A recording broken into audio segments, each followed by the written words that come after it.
물된 동산 축복을 향하여.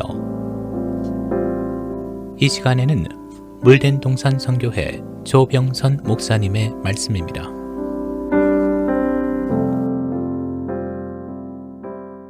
조병선 목사입니다. 평안하셨습니까? 엊그제 윌터 샤프 주한미국 사령관이 워싱턴에서 사우스 코리안 정신차려 한다, 이런 기자회견을 하였습니다. 그의 말에 의하면 지금 북한 특수부대 8만 명이 남한에서 자살폭탄 테러 훈련 중이라 하였습니다. 또한 비무장지대 90km 이내에 설치된 북한 미사일은 서울과 수도권 사정권에 두고 있다 합니다. 이에 북한 미사일 발사대를 무력화시키기 위해서 지대공 미사일과 공공력을 동원하는 등 대비하고 있다 하였습니다. 성도 여러분, 먼저 국민들이 대동단결하여 하나님께 부르짖어 기도해야 하지 않겠습니까? 국민이 하나로 뭉쳐 힘을 길러야 그날에 승리할 수 있기 때문입니다. 지금의 시대를 우리가 어떻게 살아야 하는가? 오늘 말씀의 제목은 피할 것, 좇을 것, 싸울 것, 취할 것을 아는 자에 대해 말씀을 나누려 합니다. 사도 바울이 자기 아들처럼 여겼던 디모데에게 그의 평생의 좌우명이 될 귀한 말씀을 주었지요. 우리도 이 말씀을 평생 좌우명으로 삼아야 승리하는 삶을 이룰 수 있습니다. 첫째, 너 하나님의 사람아. 바울은 디모데를 너 하나님의 사람이라고 불렀습니다. 바울이 보기에 제자 디모데는 하나님의 사람이라 불러도 전혀 손색이 없었기 때문입니다. 그가 얼마큼 세상과 구별된 경건의 삶과 성별의식을 가지고 살아왔는가? 너 하나님의 사람아. 이 영예롭고 아름다운 별칭 속에 그가 살아왔던 자세와 품격과 사명이 들어있었던 것입니다. 얼마나 사모되는 영예로운 별칭인지요. 어떤 성품과 인품과 신앙의 덕목을 가졌으면 나의 연배도 적은 그에게 하나님의 사람이라 부르셨을까요? 저나 여러분도 이제 이 별칭의 주인공으로 살아야 하니 오늘 말씀을 통해 하나님의 사람이 될 수 있는 비결을 마음에 꼭 새기시길 바랍니다. 우리 자신이 하나님의 사랑으로 인정받고 싶다는 의지가 있어야 의지와 함께 일하시는 하나님의 도우심으로 하나님의 사람이란 영적 실체가 될 수 있습니다. 부디 살아있는 동안 하나님 나라의 실세가 되는 여러분과 제가 되기를 주님의 이름으로 축원합니다. 아멘.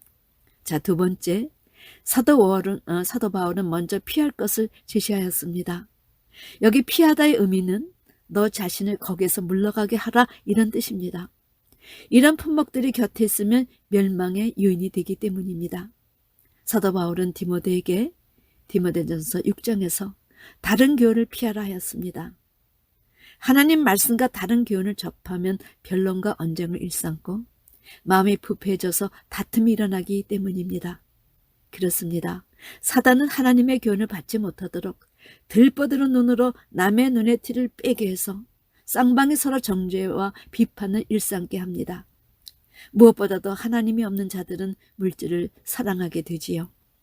사도 바울은 하나님의 사람이 되려면 투기와 분쟁과 회방, 악한 생각으로부터 너를 분리시켜라. 특별히 돈을 사랑함이 일만하게 뿌리가 되어 자기를 찌르니 거기서 떠나라. 얼마나 무서운 경고입니까? 우리가 피하고 떠나야 할 것은 정욕과 음욕, 탐심이라고도 하셨습니다.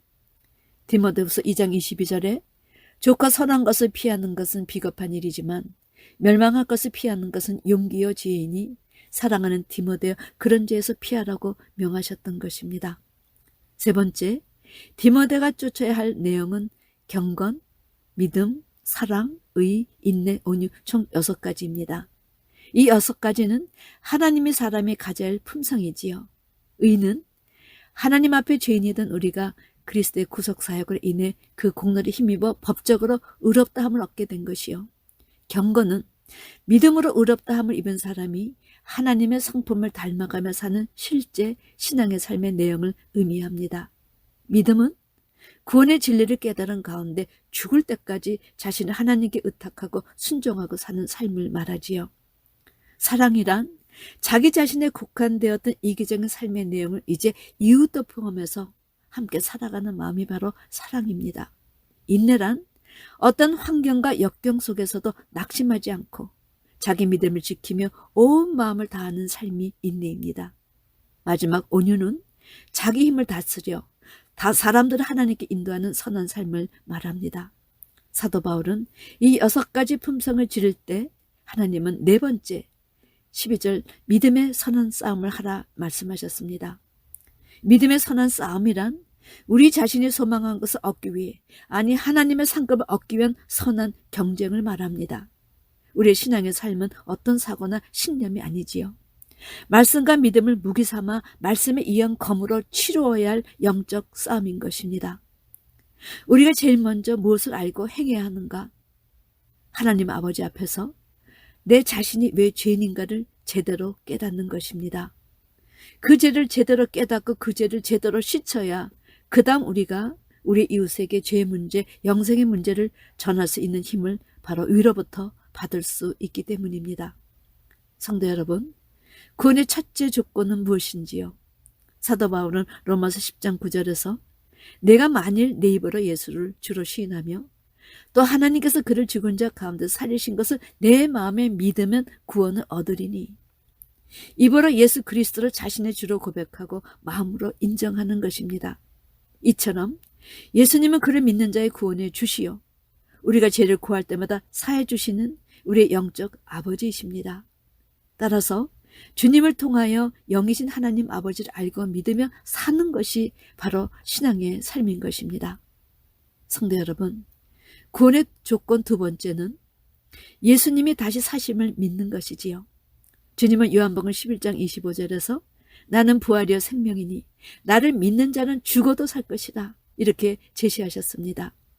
구원의 세계에 들어가면 유대인이나 헬라인이나 차별을 당하지 않는 이것이 구원받은 이들의 특권인 것이지요. 5번째, 이것과 싸워라. 성도 여러분, 우리가 싸워야 할 품목은 믿음의 선한 싸움을 말합니다. 이는 우리가 말씀에 의한 것으로 싸워야 할 1차 대상, 우리 자신이 자신의 본성이기 때문입니다. 우리가 밤낮 누구에게 지는가?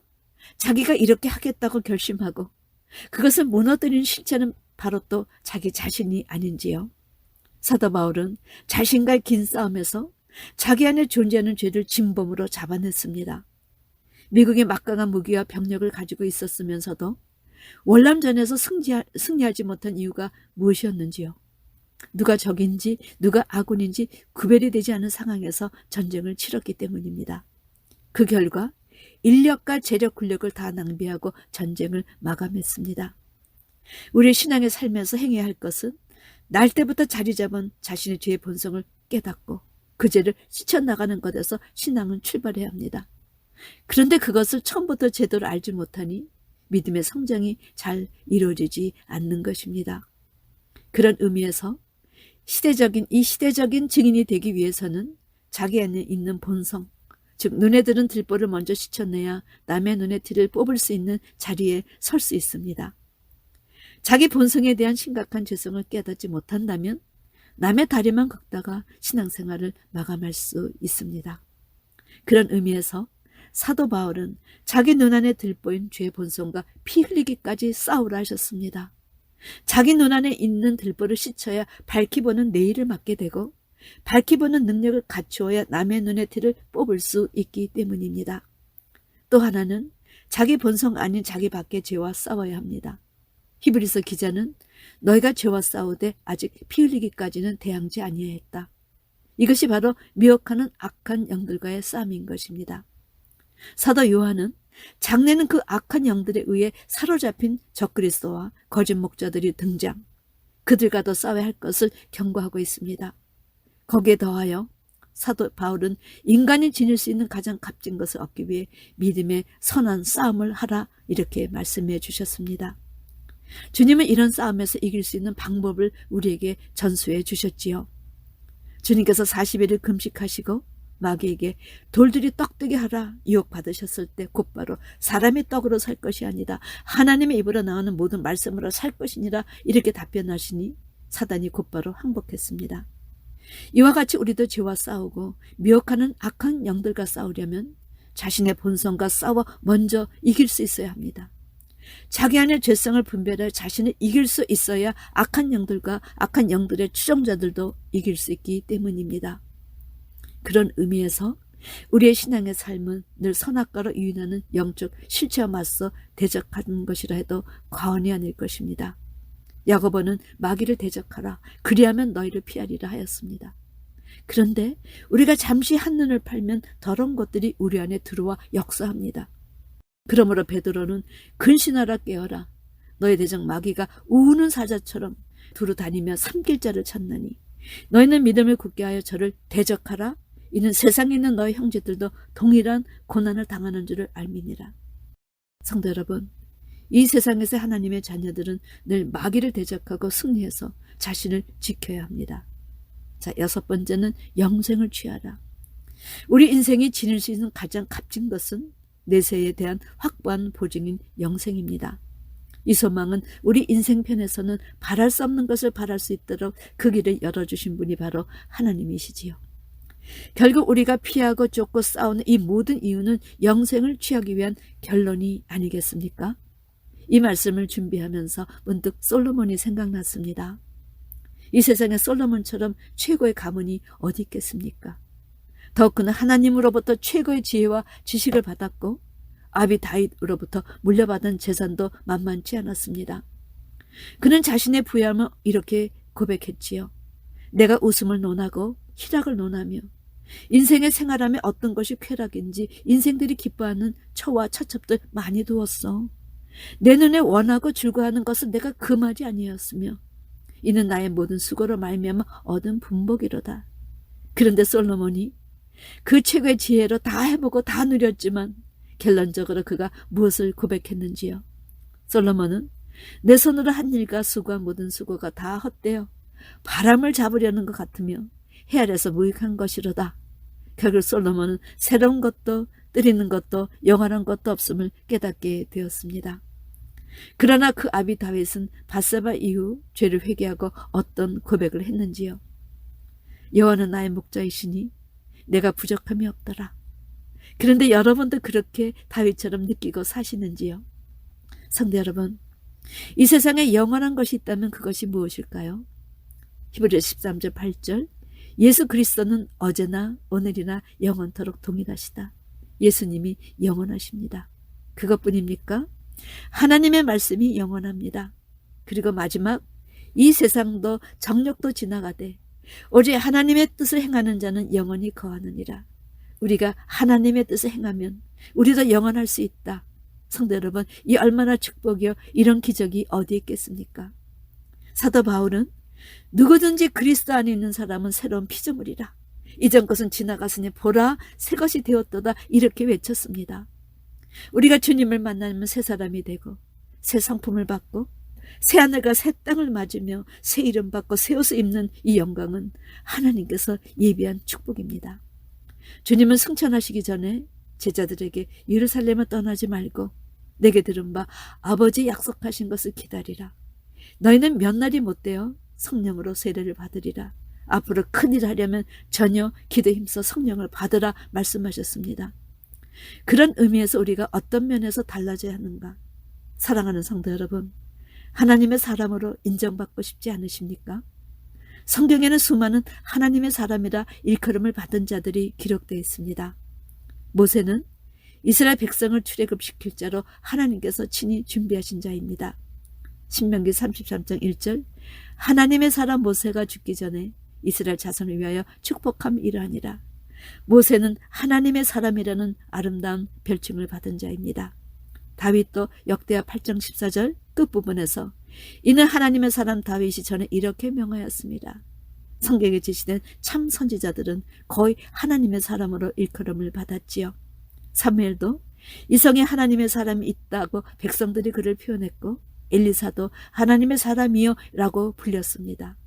이들이 하나님의 사람이 될 수 있었던 비결은 오늘 사도 바울의 좌우명인 하나님의 말씀과 다른 교훈 같은 거 피하고 6가지 경건, 믿음, 사랑, 온유, 의, 인애 조축고 제대로 쫓고 믿음의 선한 싸움을 싸우되 제대로 싸우고 내가 취할 것이 무엇인가 영생임을 알고 취했기 때문에 성경이 하나님의 사람으로 기록된 것입니다. 우리도 이 말씀을 일생의 좌우명으로 삼아 피할 것, 좇을 것, 싸울 것, 취할 것을 아는 자의 대열에 서야 합니다.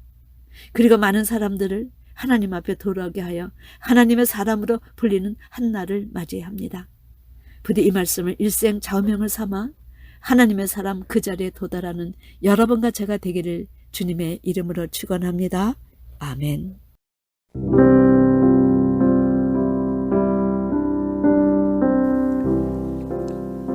물된 동산 축복을 향하여. 지금까지 물된 동산 선교회 조병선 목사님의 말씀이었습니다. 물된 동산 선교회는 540 앨런데일 드라이브 212호 윌링에 위치해 있으며 상담 문의는 전화 847-341-0330 341-0330번으로 연락 주시기 바랍니다.